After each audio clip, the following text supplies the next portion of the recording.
One way of looking at the three-way classification of Khajru's circle model is in terms of where these norms come from, that these communities use the norms for the use of English, who determines these norms. By norms, we mean a norm is the expected social behavior or a set pattern of behavior, but let's simplify it. In terms of language learning, a norm can be looked at as the appropriate use of the language and also grammatical rules and principles of use, etc. So, one way of looking at Khajru's circle model is in terms of where these norms come from, whether these norms come from the inner circle, the outer circle, or the expanding circle.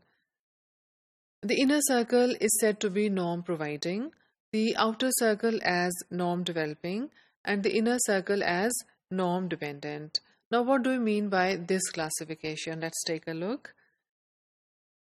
The inner circle is said to be norm providing, which means that it is the speakers, the native English speakers, who determine the appropriate use of the language, who determine the grammatical rules, the principles, etc. Not only that they are responsible, or traditionally they have been responsible for, let's say, grammar descriptions, etc. They are also the countries where we obtain all our teaching models and teaching methods. So the models and methods of English language teaching also come from the inner circle countries, which are said to be norm providing.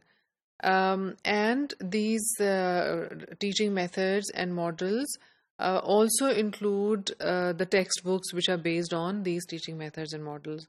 So the textbooks which people in many parts of the world use for English language learning also come from uh, inner circle countries, which are called norm providing. The expanding circle countries are called norm dependent. They are called norm dependent because in these countries English is only a performance variety, which means English does not have a very significant status or role, or it does not perform a large number of functions. And one more important point that we should not overlook is that historically these countries have never been colonized. So they have never had a contact with the English language the way the outer circle countries have. So they do not have a local variety of English or a kind of English which has emerged as a result of the contact with the English speaking people. They have always learned English as a foreign language, and therefore they're completely dependent on the norms provided by the native English speakers, that is, the countries in the inner circle. So, in this way, since they have not had any contact with English in their history and they have never been colonized, they learn it as a foreign language and look to the native speakers of English for norms, rules, and principles. In these countries, traditionally British and American varieties have been looked at as the prestige models. But in these countries, there was a time when probably some countries used only the British varieties, especially the European countries in the expanding circle. And many Asian countries used American models, especially China has now started using the American English as the target model. But we see a lot of switching of varieties.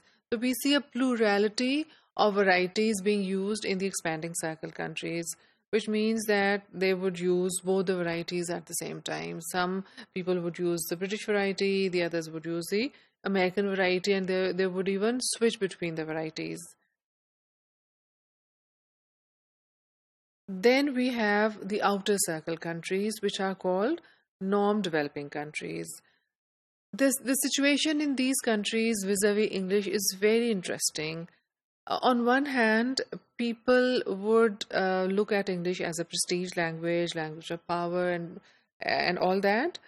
But at the same time, they also have concerns about asserting their political and cultural identity. So we see this love-hate relationship in these countries with English. They would want to learn English, but at the same time, they're worried about English culture dominating their own culture, dominating their own language, and dominating them politically, etc. So we have varied attitudes towards English in these countries. Some people would go to the extent of recommending that English should be completely banned. There are others who are still the ones who call themselves purists and would want to look at the inner circle English as the target model. And then still there are other people who would recommend the adoption of a local variety of English. Like we have said earlier as well, that it is in this part of the world, in these countries which belong to the outer circle, from where the concept of world Englishes has emerged, because of the contact these countries, the languages of these countries have had with English in the past, because of being English colonies. They have local varieties of English. Different varieties of English have emerged as a result of this contact. And therefore, we have the idea, and we support the idea of world Englishes, that people who have varieties of English which have emerged as a result of a very local kind of cultural and social circumstances, these varieties should also be accepted and considered world Englishes.